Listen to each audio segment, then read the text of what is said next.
Olá, ouvintes da Capital FM e internautas que acompanham o Preto no Branco pelo blog do Antero e pelo Facebook do blog do Antero. O senador licenciado Brairo Maggi, ministro da Agricultura, anunciou ontem, numa entrevista que vai repercutir pelo menos até as convenções, aliás, vamos ser justos, até a eleição, anunciou a sua desistência de candidatura em 2018, que não significa desistência da política. Ele teve o cuidado de afirmar que pode voltar em 2022. Ou seja, me tratem bem, posso voltar.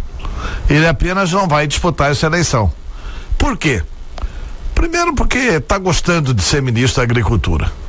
Segundo, porque reconhecidamente faz um bom trabalho no ministério. E terceiro, porque ele quer se afastar mesmo da disputa eleitoral. As informações de bastidores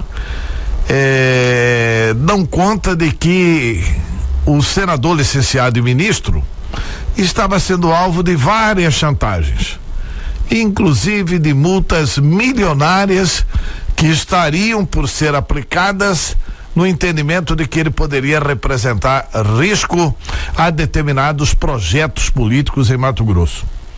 Pois bem, diante de tudo isso, Brairo Maggi resolveu jogar a toalha.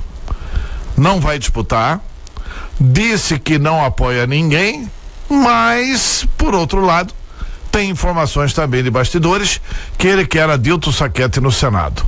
Ou seja, Brairo sai, não vai fazer reunião oficial, vai conversar apenas com aqueles que ele considera verdadeiros amigos, e tanto ele vai exercer uma determinada influência que algumas poucas pessoas estavam ao lado dele na coletiva.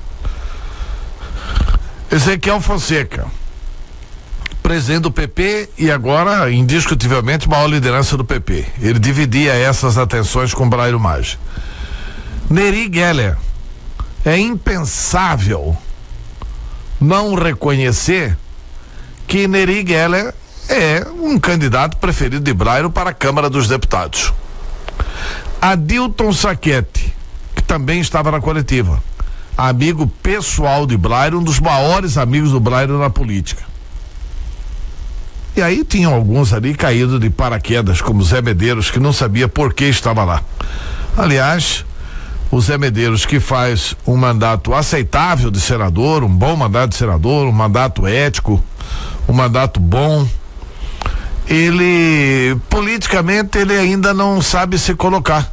Ele tá igual aquela abóbora num caminhão de abóbora, ou melancia num caminhão de melancia, e o caminhão tá andando e ele ainda tá se ajeitando. Ele ainda não encontrou o seu lugar na política. O Medeiros não tinha nada que ficar lá na eleição, na entrevista do Brairo Maggi. Mas ele foi lá, tudo bem.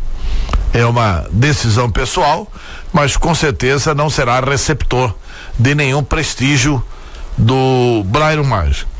Outro que pode receber apoios e dividendos de Brairo Maggi, indiscutivelmente, é o vice-governador Carlos Fávaro, para o projeto que ele pretender, né? O Carlos Fávaro, saindo candidato ao Senado ou ao governo, pode contar com a simpatia do Brairo.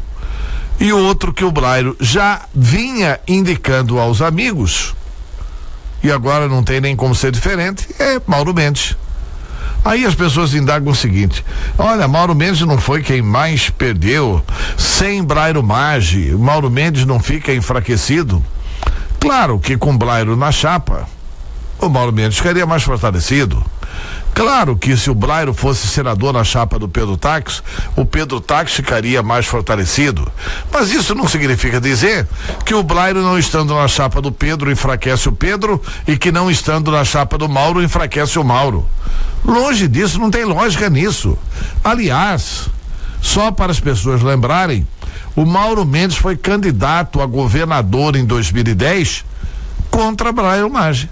Brairo apoiou o Silval Barbosa. Foi, aliás, o grande sustentáculo para a eleição de Silval Barbosa em Mato Grosso. Há um fato: Brairo Maggi não é candidato. fica no ministério até dezembro. Há um fato também antes desse anúncio, que pouca gente prestou atenção. O ministro Toffoli disse que ia levar em março o projeto para o plenário do Supremo Tribunal Federal, que acaba com o foro por prerrogativa de função. Ou seja, ainda que o Blairo fosse candidato, ele não teria direito ao foro. E resta também a compreensão, porque tem muita gente, tem muito analista político respeitado, como é o caso do professor Lorenberg, que entende o seguinte: talvez o Blairo anuncie uma posição diferente antes do dia 7 de abril. Sinceramente, não acredito nisso, porque se ele quisesse ousar uma posição diferente, ele teria feito o movimento em contrário. Ele teria deixado o ministério, voltado para o Senado, anunciado que não seria candidato, mas como senador, ele teria até agosto para se posicionar. Ele não fez isso. Ele falou que pretende ficar no ministério do presidente Temer até o final do ano. Então o prazo dele encurtou para 6 de abril. São 38 dias a partir de hoje. Na minha opinião, Blairo está fora. 2 vagas estarão sendo disputadas para o Senado da República. É isso.